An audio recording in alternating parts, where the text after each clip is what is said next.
I just got into New York. I'm at the Holiday Inn Express. It's a shoebox. I'm gonna do my bed bug check now. I feel like the one I did in the France one, French hotel, that was performative. This one is for real. This one's not a drill, guys. I'm really doing a bed bug check here.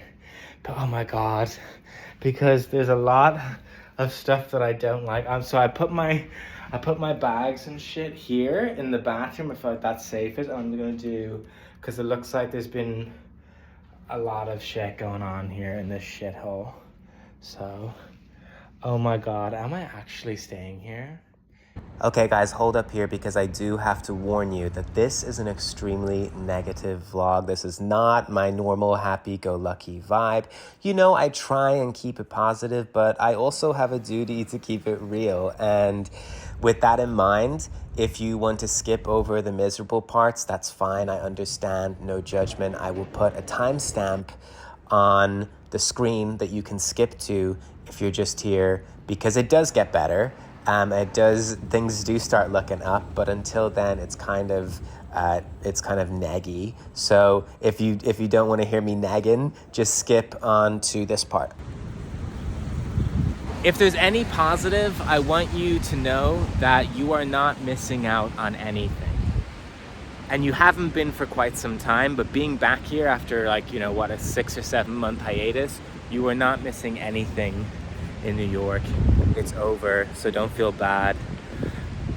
I have this theory that there's in the cultural zeitgeist, there's a 10-year delay on everything filtering down into the general knowledge pool, right?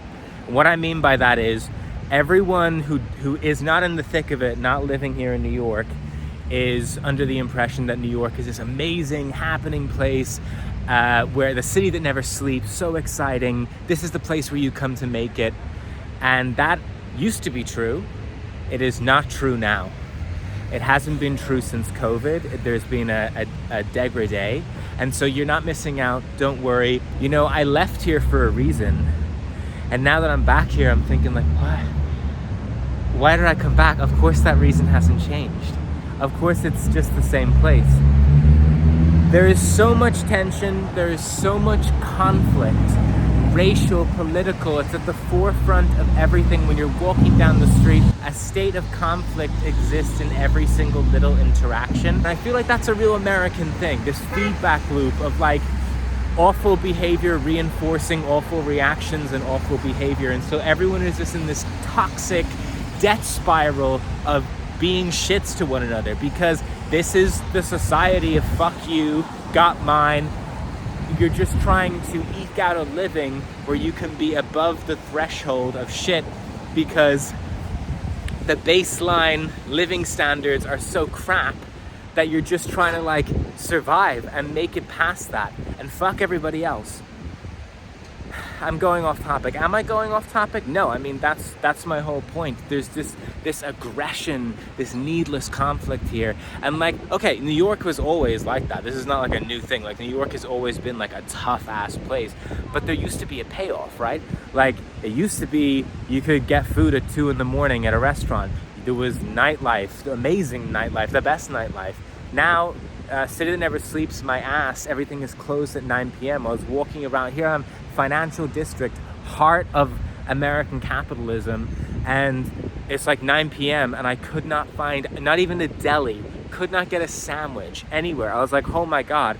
I go to a taco truck, spend $25 on 4 tacos. If someone that I knew in Valencia, if I told them that I spent $25 on 4 tacos, they would actually just spontaneously combust.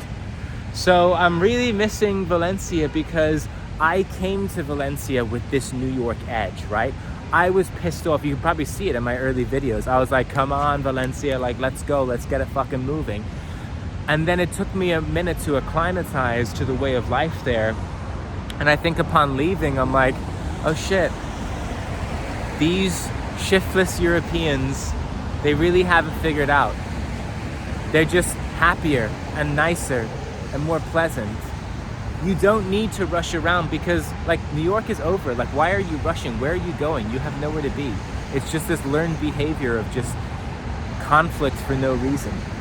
rushing for no reason. Everyone's head is down. Everyone is dour. No one is smiling on the street.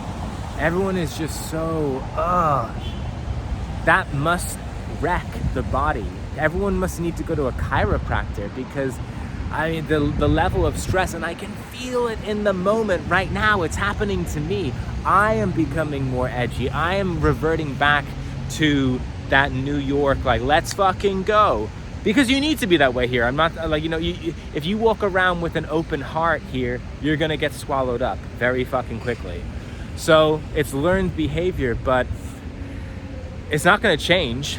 And for me, I don't know if that's something that I want to put myself in, considering that I've had a taste of the cherry, and now I want the whole thing. You know, I was in Valencia and I got another look at like what life can be. You don't have to live in this late stage capitalist American death spiral that is counter to our human nature. The other thing is that I like who I am right now. I like what Valencia has done to me, and I don't want to lose that. And I can feel it slipping away, and I'm returning to the hardened New Yorker state that I went to Valencia in. Valencia sort of functioned almost like a retreat, the Jesuit retreats that I would do when I was a kid. So yeah. I can't look at any more apartments that like have a lived-in look. You know what I mean? Like, and please, if you're showing your apartment to someone, do the dishes. That's the least you can do. That's a really bad sign if there's dirty dishes in the sink. It just indicates that, like, if you can't do the dishes when you're coming over and showing the apartment, you're never gonna have the dishes done. Maybe I should just live in one of these things.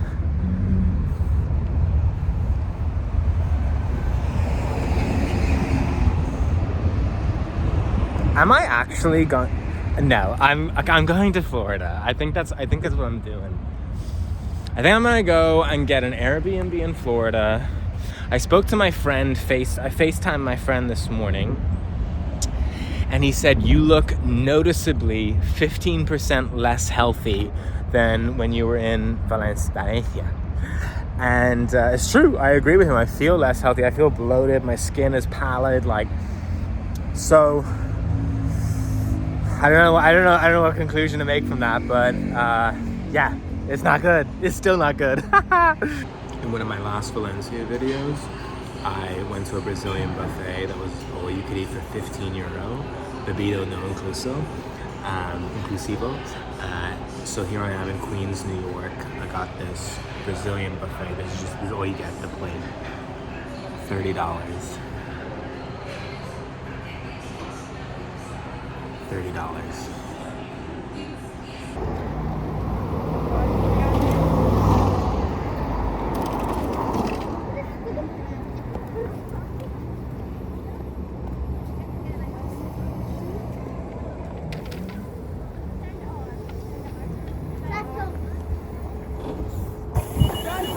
So this is where I am right now.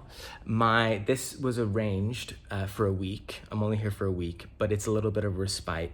My gay granddad, that's a whole another story. His friend, basically, very generous woman, has put me up here in this studio above her apartment. So incredibly grateful for that generosity. And this place is like more than you could ask for. Oh my God, in New York, this is like incredible. So this is my base of operations. Hopefully it will give me some breathing room to find an apartment. Huge problem with my YouTube right now in New York is that like I cannot find something positive to say, and like people don't want to see you like nagging on shit all the time, so it's like basically impossible. It's -4. I haven't been this cold in a minute. This is a slap to the face. A nice lady who's hosting me, I said, would you like anything from the supermarket? She said, could you get me half a pound of ground beef? I said, what the fuck is half a pound? So I went and I got her this ground beef. Oh my God, $10. $10 for 454 grams. I was up at like 8 this morning. I must have sent like 300 emails today, more. I must have responded to like 300 or 400 Craigslist ads between New Jersey, Manhattan, Queens, and Brooklyn, all of them. There's no snobbery. I'm taking whatever. And out of like, let's say almost 400, I probably got like 20 responses. I just don't remember it being this hard. And like, before you say, oh, like it's something to do with me, like, first of all, everyone I've ever lived with has said like, I am the best roommate ever. Unprompted, not joking, the best. Honestly, I don't want to go and start asking my friends and stuff because all my friends work in nightlife, an industry that I want to keep a degree of removal from, honestly. That's something I learned, prioritizing my quality of life. Before I left for Valencia, like, my life was the bar. I lived beside the bar. I was in the bar all the time. Even on my days off, I would walk by the bar, or I would see regulars. Thank God I made so much fucking money as a bartender, and thank God I'm like good with managing money. Because I wouldn't be able to I would literally probably be homeless otherwise. I am 100%, Valencia was all funded through my savings. This is being funded through my savings. I have a lot of savings, especially for someone who's working a blue collar bartending job. It just goes to show how clutch bartending can really be. I'm so thankful for me. Thank you to me. I deserve it for making that happen and getting my coin and putting in the work, you know what I mean? Without any help. Maybe I just have to go to Miami and like get a lease because these sublet things aren't working. I think I just need to sign a lease for like 6 months or something, and that's going to be difficult because I don't have a job, so I need to just like pay for it up front or something. Anyway, this is long. This is like 5 minutes of talking. But I don't want to vlog when I'm on the street here and everything. One, because I'm miserable, and vlogging is, I don't want to be miserable vlogging because it's just not a good vibe. And two, because it's really fucking dangerous. And like, I've seen so much crime today. Like, even just getting on the subway in this nice area, 81st Street, there was like a crackhead. I don't know if he was officially a crackhead. He was approaching crackhead status. He was on the way. He's on the last stop to crackhead town. And there was this lady with the stroller, and he just took the stroller out of her hand and he threw the stroller back down the stairs. Just so much petty crime that goes on because there's just no respect for law and order here. And then so I viewed one apartment today, and it was just not a viable option whatsoever. It was just a lunatic, and I'm not going to go into it because the lunatic followed me on Instagram, so now it's probably watching this. Hello. And lovely lunatic, really nice, but I don't want to live with a lunatic. I've actually done that already, and I've ticked that box. So maybe my destiny lies in Miami. It's Valencia adjacent with the beach, and no one speaks English. And there's Cubans in Miami as well, you know what I mean? So I can have another fatal love affair with an asshole Cuban just on the other side of the Cuban divide. I was the red Cuban before, now I'll be with a white Cuban. Oh my God, I'm Batista now. Okay, anyway, I'm exhausted. Yeah, I don't know what to do. But it will get better. It will. Maybe not immediately, but it will get better. There is an end in sight. And it's always darkest before the dawn. Okay, goodbye.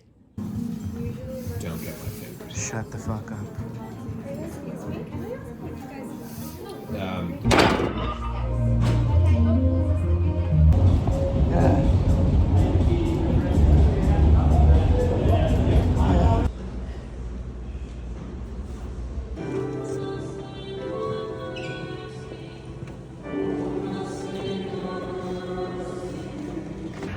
wow, not the best cross. More of a smudge, really, not their best work. Okay, being a Jesuit is probably the most formative aspect of my life, in that it informs everything about the way I look at the world, and all new information that comes into me, I process it through that. And why am I a Jesuit? I've explained it in like a previous video, which I will link here. Oh my God, first time I got to say that. Here we go, click the video. But that's my philosophy on Catholicism explained. But what I wanted to say is this Ash Wednesday Mass is all about opening your hearts. Open your hearts, guys. We have wrought so much destruction on the world recently, especially, that it can only be saved with an open heart. So if you're a Catholic, I urge you to open your heart. And if you're not a Catholic, I urge you to open your heart to Catholicism, because I understand there's so much like suspicion out there of it. Open your eyes first. That's the first step. Look up from your phone. You're never gonna meet the love of your life. You're never gonna let fate touch you if you're scrolling TikTok. Any connection that I have made, especially on like a romantic level, has been having my eyes open, having my heart open to the world, letting fate touch me, okay, gay as it sounds.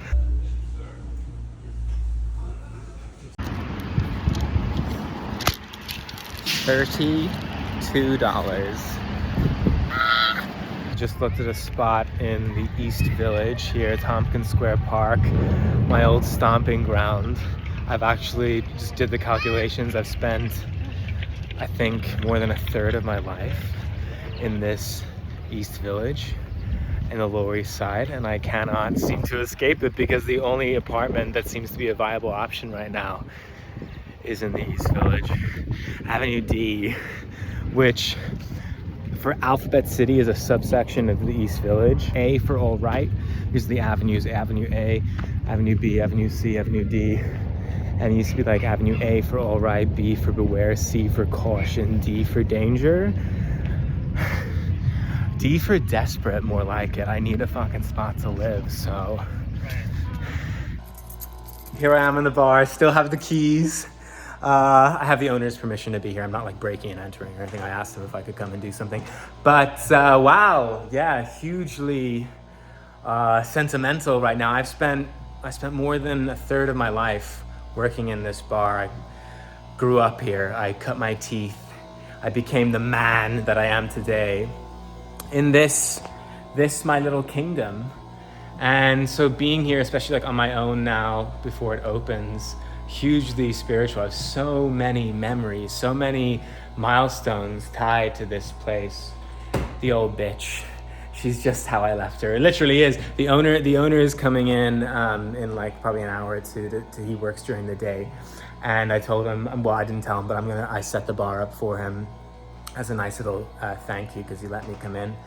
And yeah, it's sort of, it's home.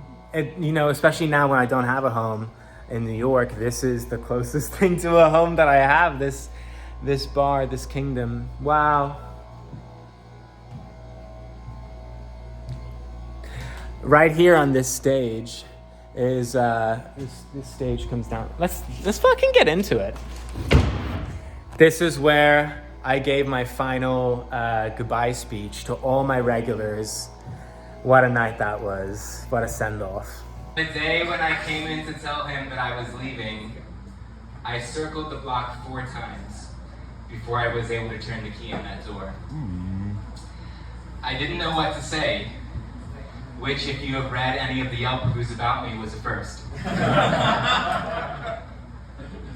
And now again, as I stand before you, I struggle to find the words that can summarize this amazing journey I've had here at the Phoenix.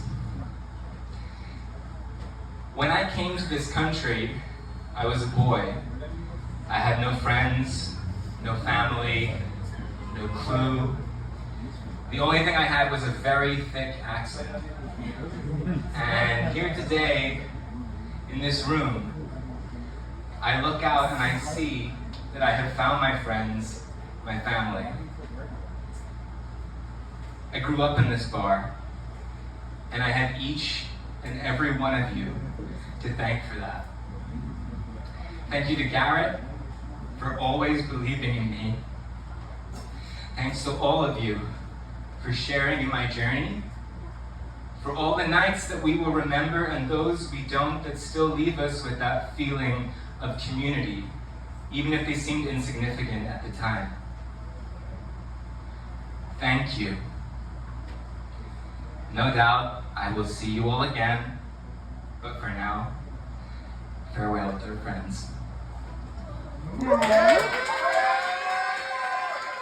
Yes, I will always have deep affection and be very protective of this spot, of this shithole.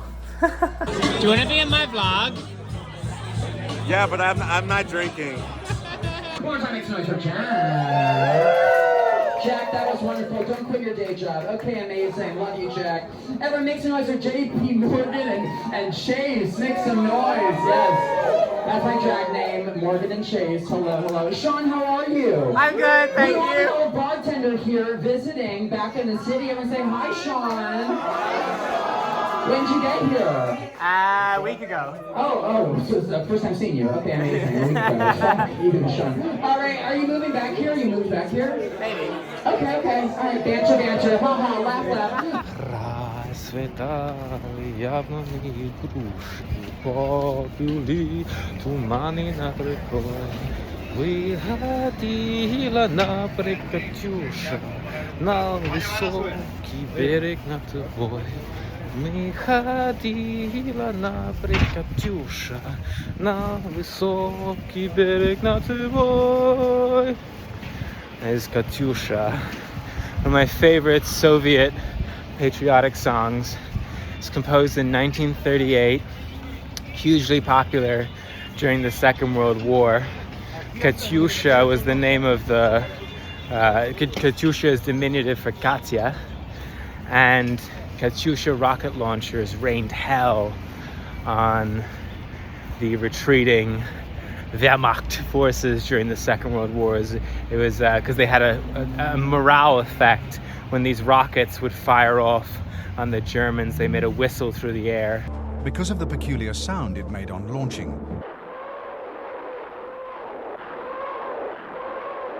To the German infantrymen, the Katyusha was the most feared weapon in the Soviet arsenal. Every nation has a song about a girl and soldiers marching off to war, and they're going to defend the girl and defend the homeland. The Wehrmacht have a song called Erika, and this one, Katyusha, I love the lyrics. Starts off along an orchard of apple trees in bloom, and then the mist along the riverbanks, and then this girl, Katyusha, she spies a gray eagle on the steppes. It's so Slavic. So it's a beautiful little tune, but unfortunately, it has become sort of inextricably linked to recent Russian militarism, so I don't know how controversial it is to sing it anymore, which is a pity because it's a good Soviet era song. Maybe it's been appropriated, to use an American phrase. It's been culturally appropriated.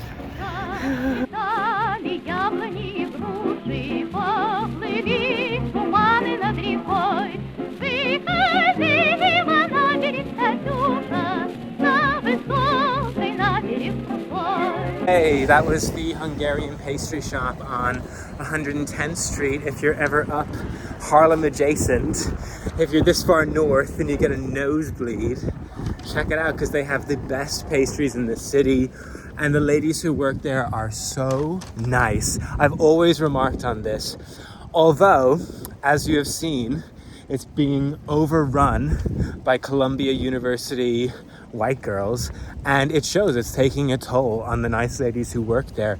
For example, we were lining up outside, as you saw, And the nice lady who works there, the Hungarian lady, is like, guys, in or out? Like, you have the door open, it's getting cold.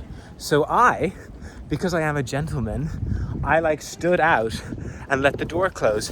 But these two Columbia girls behind me just fucking shove past me and skip in. And they think they're being so sneaky. So I just go in and I say, no, okay, well now you're skipping, so that's not happening. And one of the girls goes, ooh, sassy. Bitch, excuse me? I wanted to take her head and just smash it against that display case of cookies. Like, who do you think you are? Bitch, I'm bigger than you. Like, bring back fear. Sassy? I only get like passive aggressive, homophobic comments like that. I've only ever experienced homophobia in New York City. Nowhere else. Here, this liberal metropolis is sassy? I'll fucking show you sassy. Oh my god. She didn't know how lucky she was that I needed my pastries. I just had another conflict in Whole Foods. It's like, Jesus Christ. But I'm not going to tell you about it because it's like, whatever. But I just got this baguette, Balthazar baguette, for this nice lady whose apartment I'm staying in.